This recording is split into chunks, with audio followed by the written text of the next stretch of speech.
What's up, everybody? Welcome to a special deep dive edition of Third Shift. I'm your host, Matt. With me, as always, is Eric, and this week's episode centers around one of Eric's very favorite characters. Hooray! It's Alani, everybody. I bet you couldn't guess.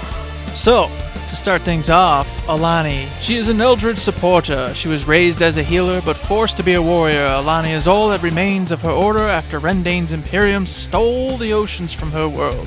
Through meditation, intense focus, and warranty-breaking misuse of water-soluble nanotech, she can summon tidal waves with a flick of a finger. She is a healer, a controller, and she is complex to use. And I don't think that's actually true, but sure. All right. She's pretty darn easy. You remember that complex doesn't specifically mean that. It just has to be with how the skills interact with each other. Mm-hmm.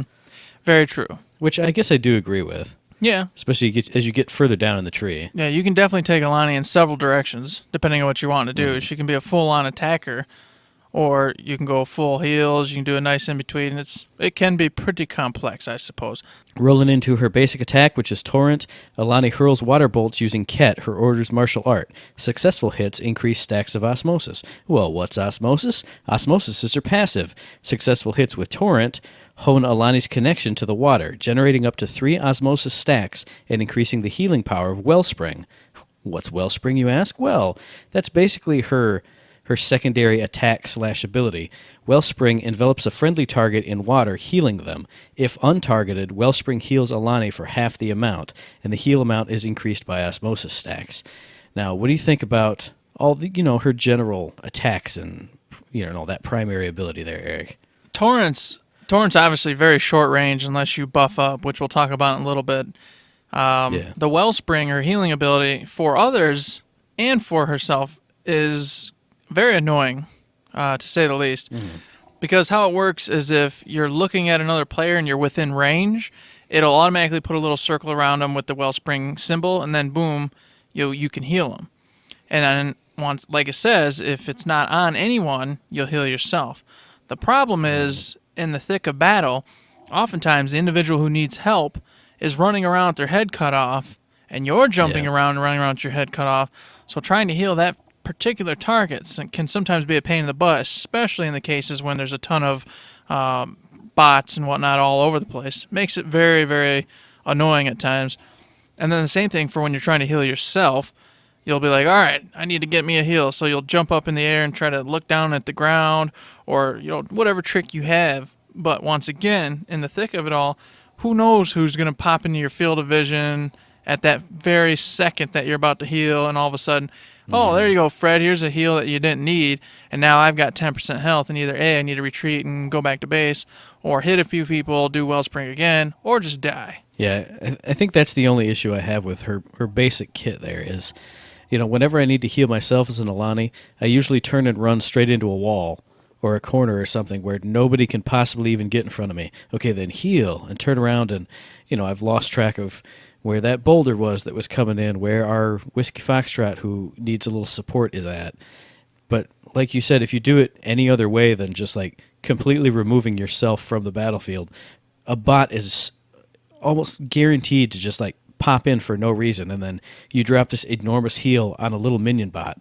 I've seen people say that it should have its own like designated heal others and then heal yourself buttons like Miko does. Or I think you just should not be able to heal the bots, which, because when I drop a heal on a bot, it doesn't seem to stay alive that much longer. Well, because their HP is generally so low anyway, even with a full heal, what's that, another hit or two, so it doesn't feel like you're helping very much. And I agree with that. At the end of the day, either would say taking off heals for bots in general, or allowing you to hold one button and push another to get a self-heal. Basically a guaranteed self-heal, I think. Having to utilize your little fingers and work hard to heal someone else, I can understand. Because that's just, skill and sometimes luck. Because, like I said, it can get intense with a lot of different characters and grouped up, so... Maybe like a touchpad swipe. They don't use it a lot for anything but the scoreboard. So if you just went, whoop, all right, there's my self-heal button. Bam, done. That'd be great. However, that's not the case at the moment. And what we're working with is, it's decent, but definitely a couple things with that could be better. You know me, Brainstorm Jones. Tell me a problem, I'll figure out a way to fix it. Trying to let Gearbox know what it's about, right? That's right. Now, rolling on into her actual abilities, we've got Geyser first up. Alani causes a groundswell to erupt at a targeted location, knocking enemies into the air, dealing 134 damage, and binding them for 1 second. The cooldown on that is a big 25 seconds. What you think about Geyser, Eric? Difficult. I love it. Yeah. And the more I've used her, I've gotten better with it and predicting where people are going to be.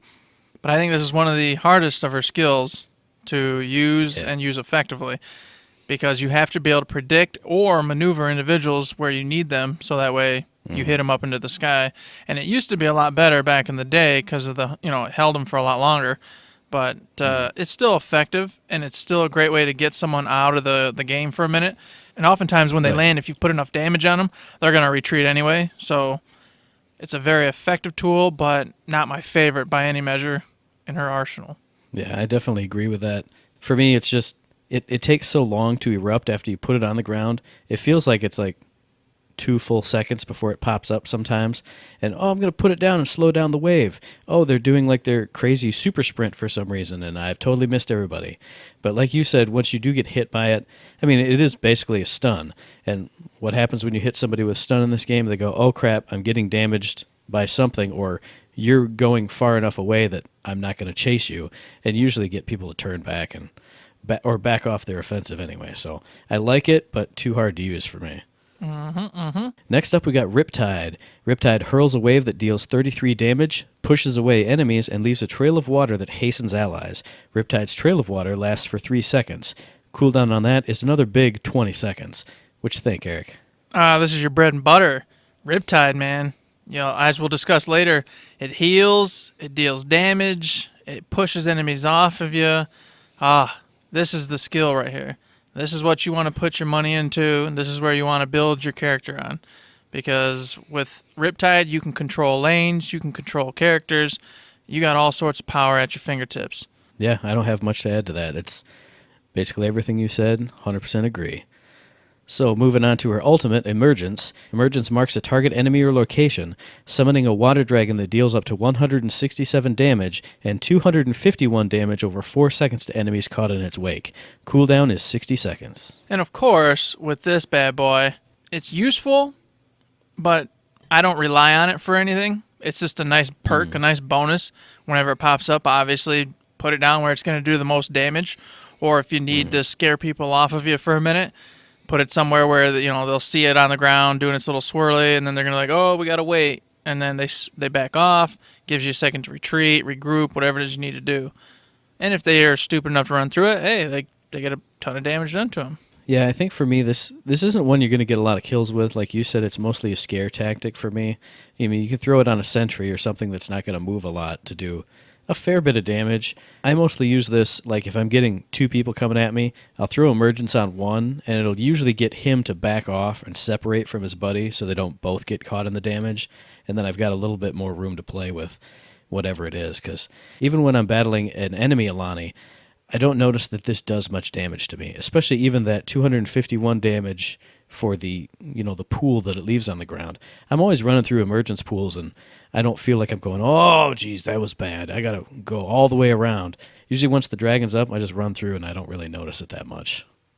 I would agree. It's not super powerful, but I don't know. If I get hit for that much damage, I generally do start to reconsider what I'm up to and, decide whether I should keep pushing forward or need to hang back and wait for somebody to come with me, etc. Or if you think about it, too, 251 damage, if you got full shield on, you can run through that with no issues. Yes. Because it's not even going to break your shield. But I don't have a full shield. Well, that's your problem, dude. I'll tell you, play better. Oh, man. Yes. I'm an Eldred. Oh. All right, jumping right into the Helix build, boys and girls. On the left, we've got Running River, and on the right, we've got Stormy Seas. The left one is going to be mostly about your attacks, all sorts of damage dealing stuff, etc. And on your right, it's going to be your control and heals. So we'll kick this right off, and I'm going to let you know I kind of have a in-the-middle build, as we'll find out as we go through here. So On the left, you've got Soothing Mist. Riptide pulls heal friendly targets over time, plus 51 health per second. On the right, you've got Splash Zone. Nearby allies are healed when Geyser erupts, plus 360 health. This one's a no-brainer. If anybody picks Splash Zone, something's wrong with you. Just going to say that. Because you are a glutton for punishment. Because as I stated already, predicting where people are going to be and trying to do all that with geysers, difficult. And if you're waging your, betting your heel on that, yeah, well, it's not going to work out so well for you unless you're some ungodly pro, which I'm sure they're out there. But hey, Soothing Mist is the way to go. It's easy, heals friendly targets, and it heals a bunch of friendly targets if they're grouped up, which makes things very nice. And as we talked about earlier, when those bots are clumped up and you throw one of those out, not only are you whapping enemies off of you, etc., if you pick that, but you're also healing all those little bots and giving them one or two more hits so that way they can keep pushing for you. Yeah, 100% agree with this one. You got to go to the left with the Soothing Mist. I know you get more bang for your buck with Splash Zone. You get more heals with that, but like you said, good luck hitting anybody with it. I mean, if you can conspire your buddy to come stand in a corner with you while you just throw Geyser down at your feet and the enemies aren't paying attention to you, I mean, sure, go nuts. But Riptide is way more useful in every situation, so put the heal on Riptide and away you go. Number 2. On the left, we've got Pressure Gradient. Torrent projectiles bounce between enemies bound by Geyser. On the right, you've got Surface Tension. While the target is affected by Geyser, a portion of damage dealt to the target is dealt to nearby enemies, plus 15% damage shared to nearby targets. I always go with the right on this one, Surface Tension. And the reason I do that is because it's easy. You pop down the Geyser, you walk away. If there's enemies by them, great. If there's bots by the guy or gal you were trying to trap, fantastic. You don't have to think about it. You just drop and go. The left one is kind of the same, but it relies more on people staying in the vicinity, I guess, would be the word I'm looking for. So generally speaking, you could go with either or. It's not that big of a deal, and I don't think the damage done is going to be that big of a deal either, but I just like Surface Tension. Yeah, this one's kind of a toss-up for me, but I generally go with Surface Tension just because the one to the left, it's the torrent projectiles that bounce between the enemies, and it's only the enemies that are in the geyser already. So it doesn't have anything to do with the damage your buddies are laying down. And now we haven't tested this out a lot, but I always assume that Surface Tension, all right, somebody's up, shoot him, anybody, and a bunch of people usually jump on whoever's bubbled up in the geyser, and then it'll do damage to people around Correct. them too. So it just seems like you get way more bang for your buck, and you can get your buddies in on the damage sharing with Surface Tension. So that's what I always Yeah, and go by for. clarifying that a little bit, when I say drop it and go, that means I don't have to worry about it because I'm not the only individual who can do the damage to make extra damage get tossed out there. Whereas with Pressure Gradient, you have to do the torrent, and, well, sometimes I'm not trying to get them up there so I can hit them. I'm trying to get up there so I can get out. So Surface Tension I just feel is a little more useful in every way, shape, or form. Mm-hmm. So, moving on to number 3. We've got Pressure Wash. Torrent projectiles travel farther. In the middle, we've got our first mutation, Kinetic Diffusion. At maximum osmosis stacks, Alani moves faster, plus 30% movement speed. On the right, we've got Overflow. Increases the minimum healing amount from Wellspring, plus 15% healing. This one's a toss-up. Generally, I'm going to go to the right with Overflow because a lot of times, especially in the beginning game, before you upgrade your Riptide, which we'll talk about farther down the line, you need Osmosis to do good heals. If you don't have full Osmosis stacks, you're not going to be doing a bunch of healing with that Wellspring. And obviously, you're a healer, a supporter. You need to be healing people.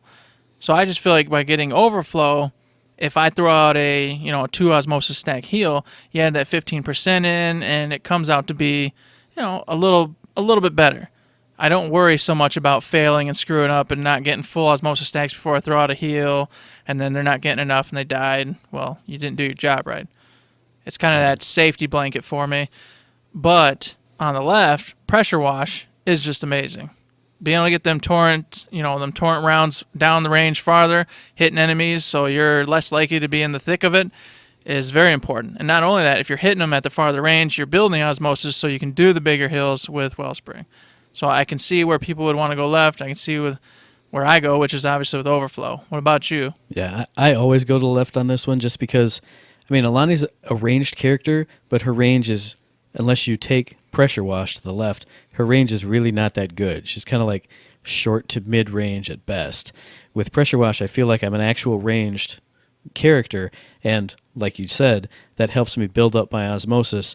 If I can see a Galilea running in at me, I can be hitting her the whole time, building up all my osmosis, so I'm definitely full before she even gets up on me and does any damage that I need to heal.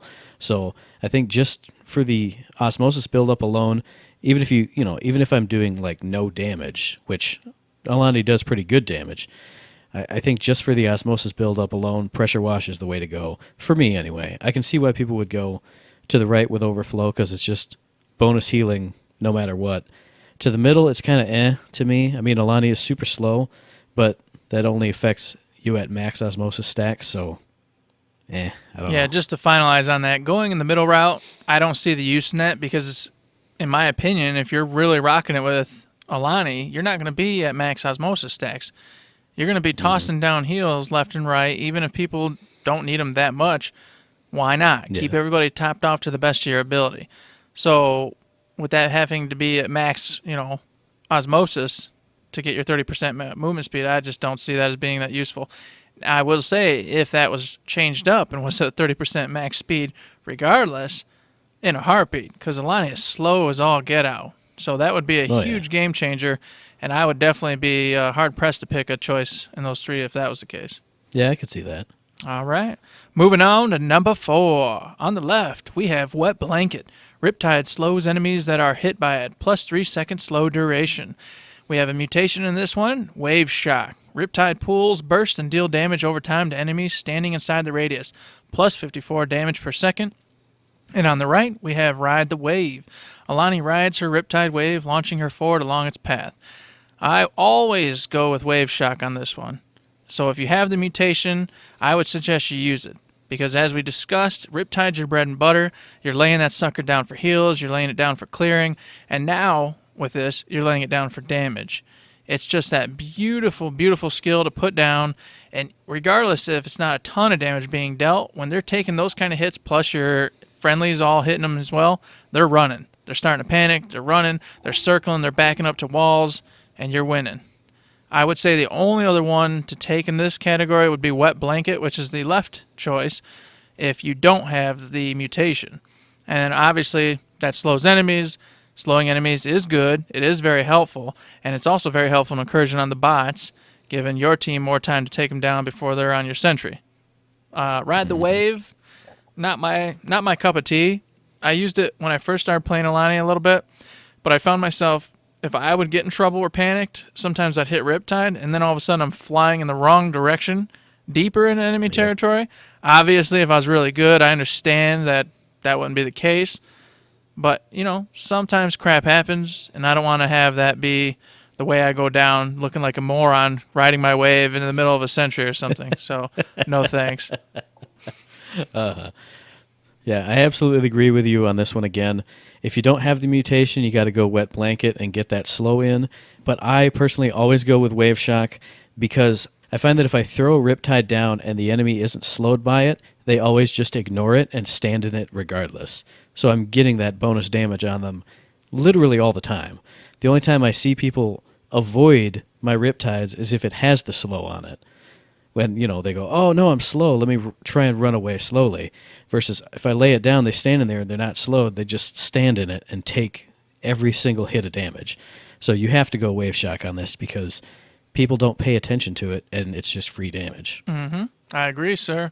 Good choice. You're a wise man. Damn straight. All right, let's see if we can keep this going. Moving on to number 5. On the left, you've got Karaka Fruit Express. Obtaining an osmosis stack temporarily increases Alani's torrent damage, plus 15% damage for 3 seconds. In the middle, you have another mutation, Extremophile. Increases the maximum osmosis healing bonus, but reduces the minimum osmosis healing bonus. Plus 25% increase and a negative 33% decrease.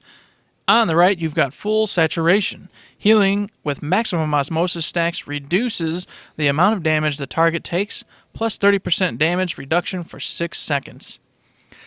This one, you'll never see me take Extremophile. I don't dig negative effects. I don't care how positive the other one is. I don't deal with negative effects, so not going to do it. Period. And if you're just getting into it, I wouldn't recommend you do it either because it requires you to pay attention and understand what you're doing, and that's just not how I roll. I don't pay attention to anything. Clearly. You're always going to see me go with Caraca Fruit Express because you're always getting osmosis stacks. You're throwing out torrent damage. What does that do? That increases your osmosis stacks. So guess what that means? You're getting a 15% damage increase for 3 seconds. Well, usually you're hitting someone within the 3 seconds, so you're just re-upping that buff over and over and over and over again. It's just a solid buff. Not to mention later on, as we'll talk about, you're going to get a Riptide bonus that's going to also have you constantly gaining osmosis stacks, which just keeps you going. 15% extra damage. It's a big deal. I could see why some people would like to do full saturation, but that's just not my jam. That's not how I roll. I really think this is kind of a one-trick pony with Caraca Fruit. Okay, well, see, I will say I definitely agree with you with Extremophile, because if I'm in a pinch and I need to throw out a 0 osmosis heal, I don't want it doing even less healing. But for me, I always go to the right with full saturation, because if I'm laying a full osmosis heal on you, it's because you need it bad. You're taking all kinds of hits, you're taking all kinds of damage, you're maybe a boulder out on the front line. So if I heal you up, top you off, and you're taking less damage on top of that, I feel like I'm helping the team out a little bit more. Versus Caraca Fruit Express, I feel is more just like for me, helping me be a better me, versus full saturation is I'm helping you be a better you. Yes, teamwork. Teamwork makes his dreams work, Matt. I have to agree with you. I do understand why you picked that one. But once again, that requires you to pay attention. And it requires you to actually go, hey, look, that boulder needs assistance. He's our tank. What a smart idea to heal him up. Not only that, if I heal him and he gets the damage reduction, he stays alive longer. Fantastic. Now, quick counter to that. I haven't tested this out, but if I'm healing with max osmosis stacks, but I'm healing me, I'm assuming this still activates. Target is target. So whoever needs that big heal needs it for a reason, whether it's you or me or him or her or it. So that's the only reason I go for it. It's not a bad choice. It just requires you to pay a little more attention. Like I said, I typically go with the builds where I can just roll, gunning, doing the damage, doing the heals, and living. So there you go. Number 6, everybody, channeling on the left. Geyser generates 1 stack of osmosis per enemy knocked into the air. And on the right, what are you doing, Matt? I'm already shaking my head trying to think of who would ever take channeling versus the one that's on the right that you're about to talk about. I know. And on the right, you've got Refresher. Moving through Riptide pools generates osmosis over time. As we just discussed, this is a no-brainer. You will go with Refresher, or you do not play Alani. I'm just letting you know right now, if you're going with the left and channeling, I need you to stop playing Alani and go play someone else. It's very important. Refresher is the way to go.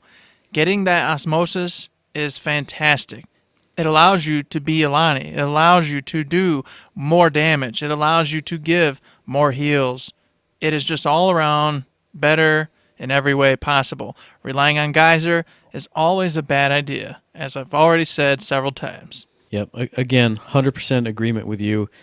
Refresher is the only way to go, especially because when you laid out that Riptide, you don't even have to walk the whole length of your Riptide pool to be getting osmosis. You throw it out, you take 2 steps forward, you're standing in it, and your osmosis goes bloop, bloop, bloop, bloop, bloop, bloop, bloop, bloop, bloop, bloop, bloop, bloop, and now you have your full heal again. So even if you just go, oh my god, full heal on Steve, throw out a Riptide to push the Galileo away, stand in there, and then bloop, bloop, bloop, bloop, bloop, full heal on me, because it took 3 seconds to do it.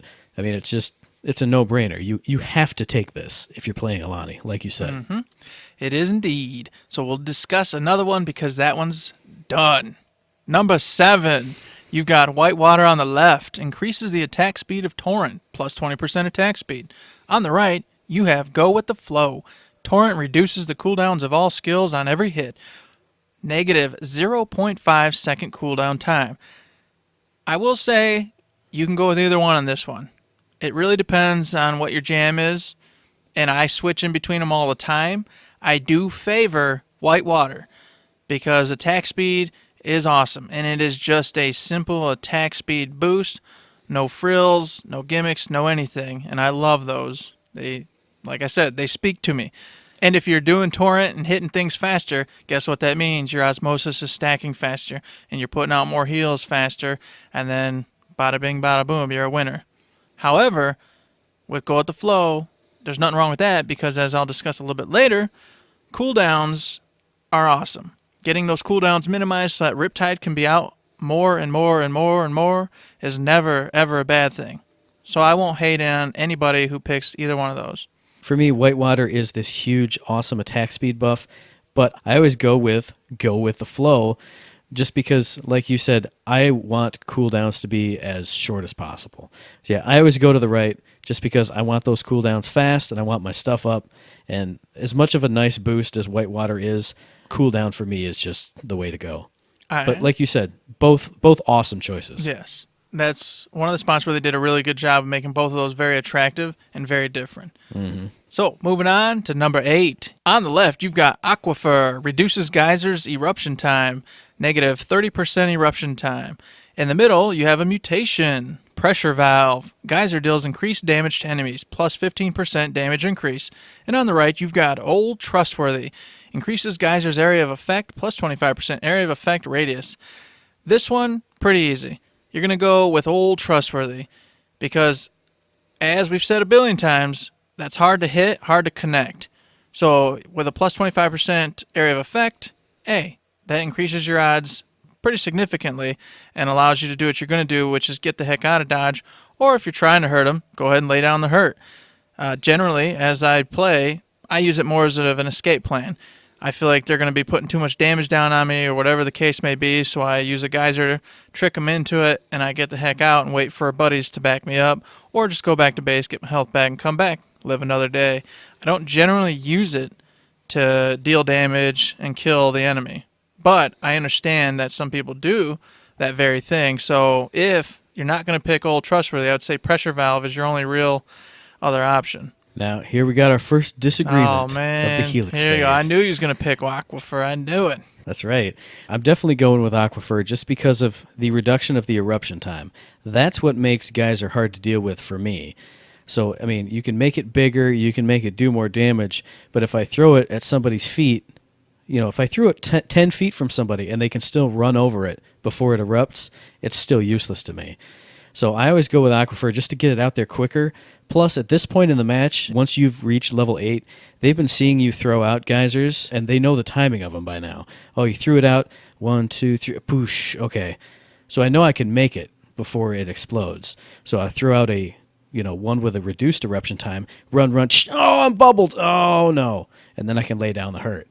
I don't think there are any bad choices here. I think Pressure Valve is probably the worst choice in my opinion, but I would agree with that most surely. Yeah, but I always go with Aquifer because I think it makes geyser actually useful for me. I can actually put it down and have a decent chance of hitting somebody with it.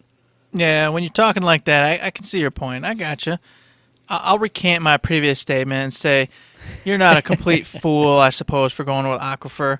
It's just over time I've gotten very used to the dynamic of geyser and that wait time you have in between. So I know generally just how to deal with it and how to try to trick people now into backing up into it, all that kind of good stuff. So I don't think about it anymore. True. But I get your point. I see where you're coming from there. Man, everybody, look at that. You go 3 options. Woo! God, what a good job they did. That's right. All right, moving on to number 9. On the left, you've got Stagnant Pools. Increases the duration of Riptide's trail of water, plus 3-second duration. On the right, you've got Waterproof. Increases the distance Riptide travels, plus 50% increased distance. Neither one of these is terrible, but I always go with Stagnant Pools. Because the longer that Riptide is down, the more osmosis I'm getting, the more damage it's dealing to enemy players, the more healing it's doing to friendly players. It's a win-win in every way, shape, or form. I understand the right side if people did want to pick that, because obviously it's getting farther out, which has the potential of healing and dealing more damage to more individuals, because I feel like Stagnant Pools has a better return of investment. I agree that neither one of these is terrible. I generally go with Stagnant Pools just because since I take the added damage to Riptide earlier in the Helix tree, I want that to just be sitting out there longer, doing that constant damage to the people who are being dumb and just standing in it. That being said, I've taken Waterproof before, and man, your Riptide just goes on days. forever. It is It super really nice. does. It's pretty sexy. It's just like, oh my god, it went down the whole length of the lane. That's freaking awesome. And I would imagine if you were playing like a Meltdown match and you had a slow on your Riptide, you just slowed the entire lane down, that'd be pretty awesome. But for me, I always go damage, so I always go Stagnant Pools. All right, boys and girls, moving on to the last choice in the Helix. Oh my goodness, what is this one? On the left, you've got Undertow. Standing in the Emergence Whirlpool slows enemies greatly, up to 5 seconds slow duration. In the middle, you have your last and final mutation, Transpiration. Casting Emergence resets all other skill cooldowns. And on the right, you have Deep Song. The Emergence Whirlpool heals allies, plus 150 health per second. I don't think there's really a wrong choice in this one, but I think that your best by far is going to be the middle one, the Mutation Transpiration, if you have it. Because, you get all your cooldowns back up again. And that's fantastic. Because immediately after casting that, you can now throw a Riptide down if you need to get out of a situation. You can now throw a Riptide down if you need to heal somebody. You can throw a Riptide down if you need to deal some damage. The options are endless because Riptide is your bread and butter. It's amazing. However, as I said, going with the left one is awesome because it can just be used, like we stated, as a tool to control things. You pop it down. If they do try to come through it, they're getting slowed now and they can't get to you. Or if you want to use it on the right, healing allies, well, you pop it in the middle of a giant sentry battle.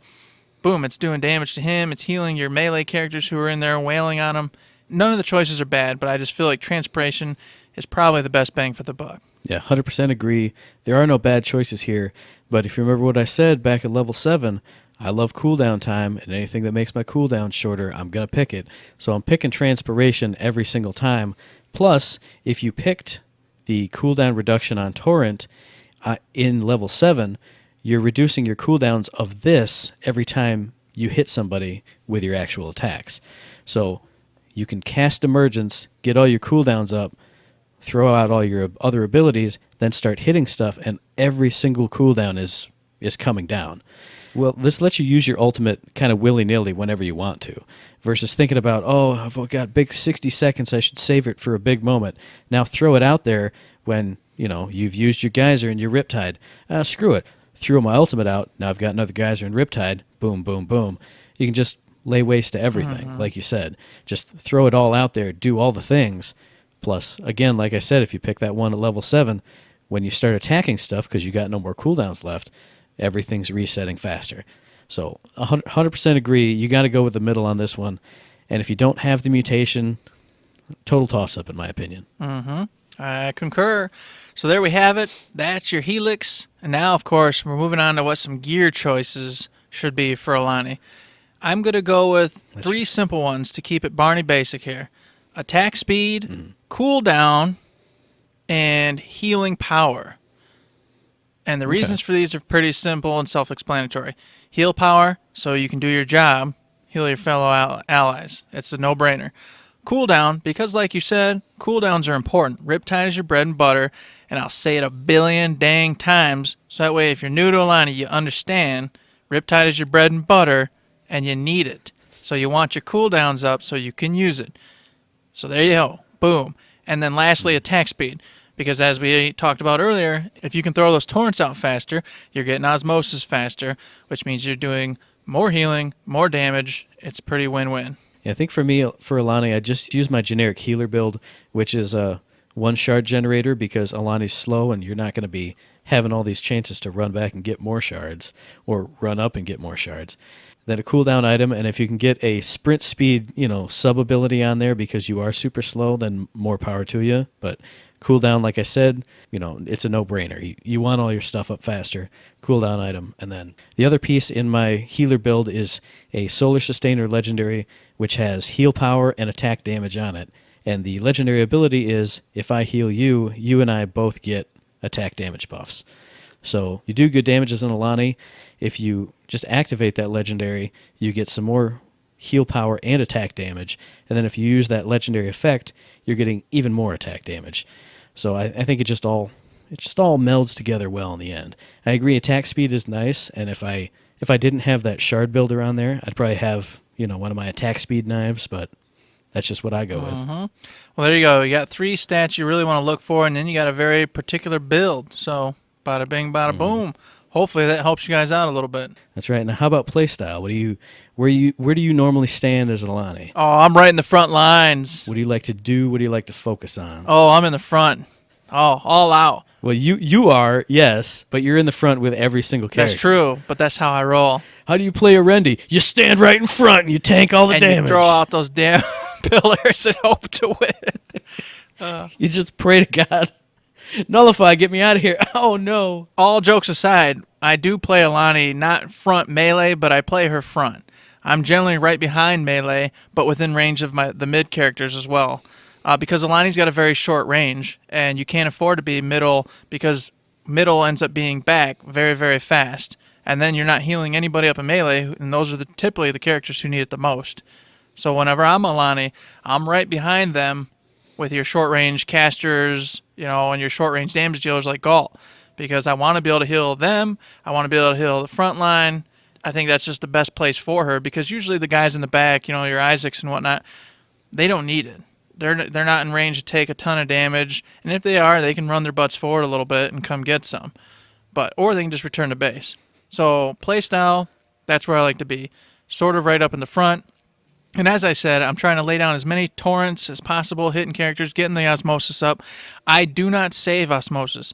I spend it as I get it. If I notice I got 2 up, I'll send it out. I'll heal somebody. I don't care. If I see you need health, I try to give you health.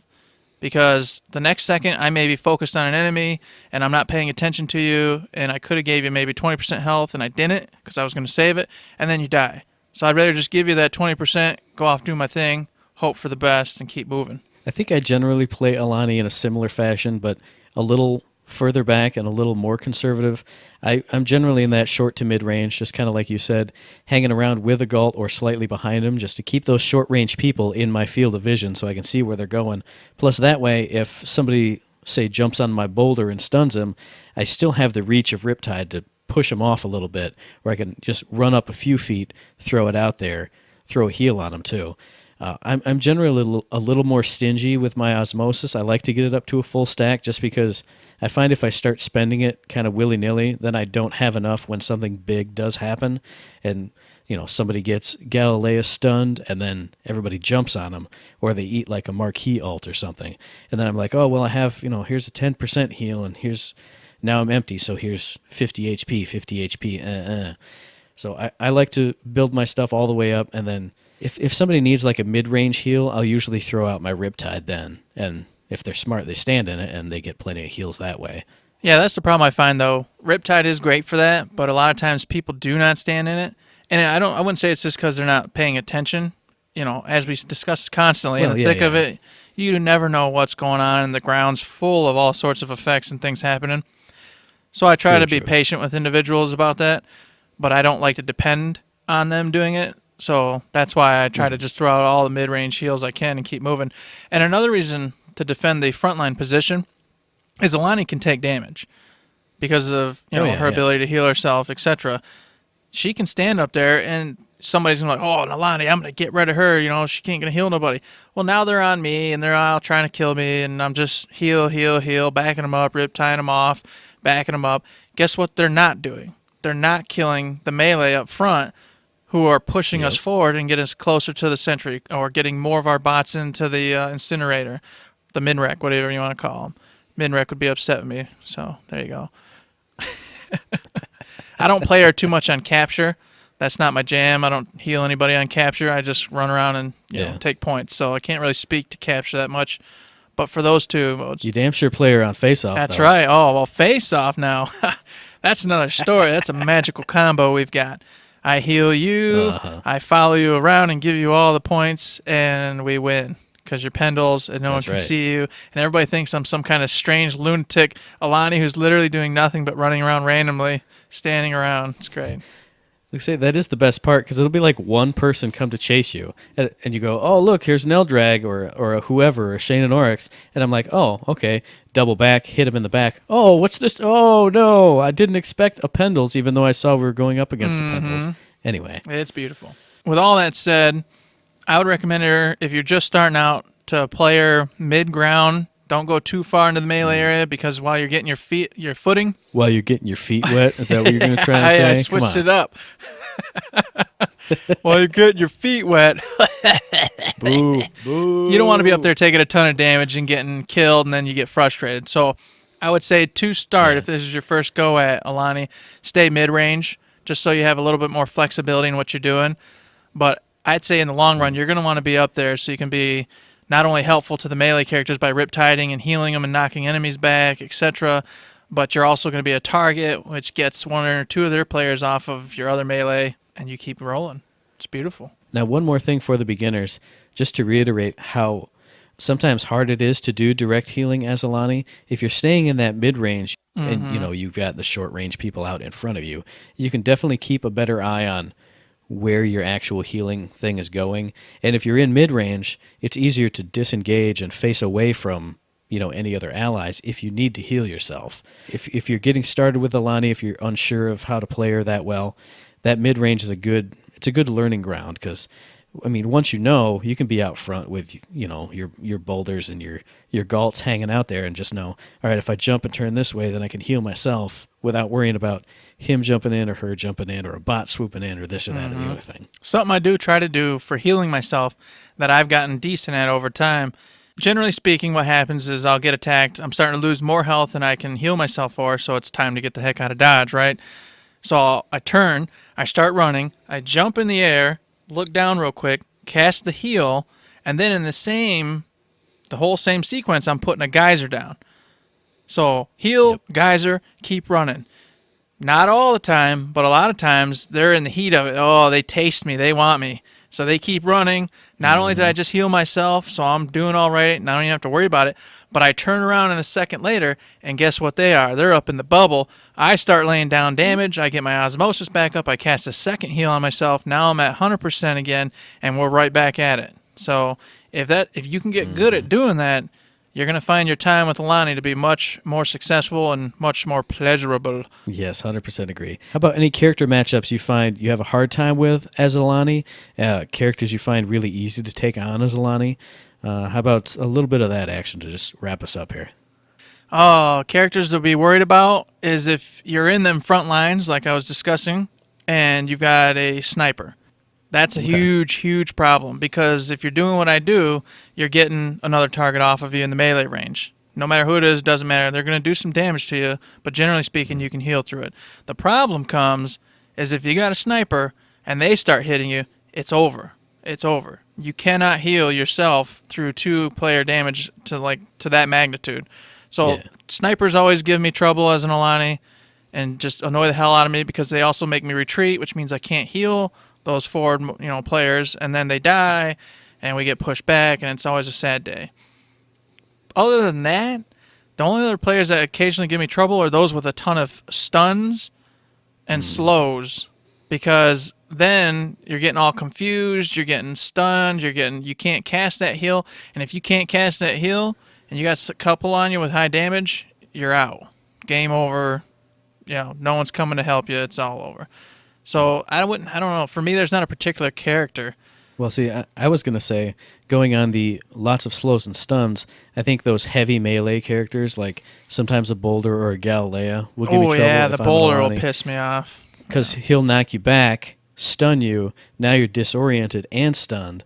Now you're trying to get away, or if you're readying up a Riptide to get him out of your face and Galilea stuns you or Boulder rushes you, now your cooldown is blown and you're stunned and all this other bad stuff too. So I find that those are difficult. I find a Pendles, if he gets behind me and hits me with the slow, if you don't hit him with that Riptide, it's hard to disengage him from you. Mm-hmm. He'll just stick on you and stay there. And if you don't have any backup, then he'll wear you down eventually and kill you. Yeah, it can be bad news. But I think for me, the easiest ones are like an Oscar Mike or a Whiskey Foxtrot, those kind of like mid-range DPS characters, because they'll think they can get you down, but the whole time you're hitting them, getting your osmosis up, healing yourself, hitting them more, and it just, war by attrition, you win in the end. They're just wasting their time while you're killing them. Mm-hmm. Yeah. Yeah, those are by far the easiest, I agree. But some of the general melee don't bother me. Wraths don't bother me that much. Galileas, if they're really good, they are bothersome. But if they're only average, it's just like a Wrath. You can come at me all day if you'd like. It doesn't bug me. I can annoy you till either you're dead or B, I've done what I needed to do, which was distract you for a minute and a half while the other guys went and got us where we needed to be.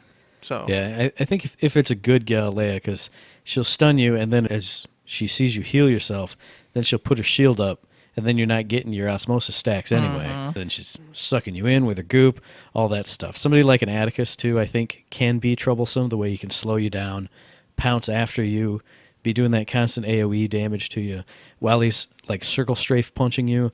Yeah, and he hits like a Mack truck, so it can put you into panic mode really fast if you're not focused and in it. Yeah, that's why I think those like heavy melees like Boulder, Galley, and Atticus versus lighter ones like Phoebe or Wrath or you know what I mean. Not that big of a deal. Yep.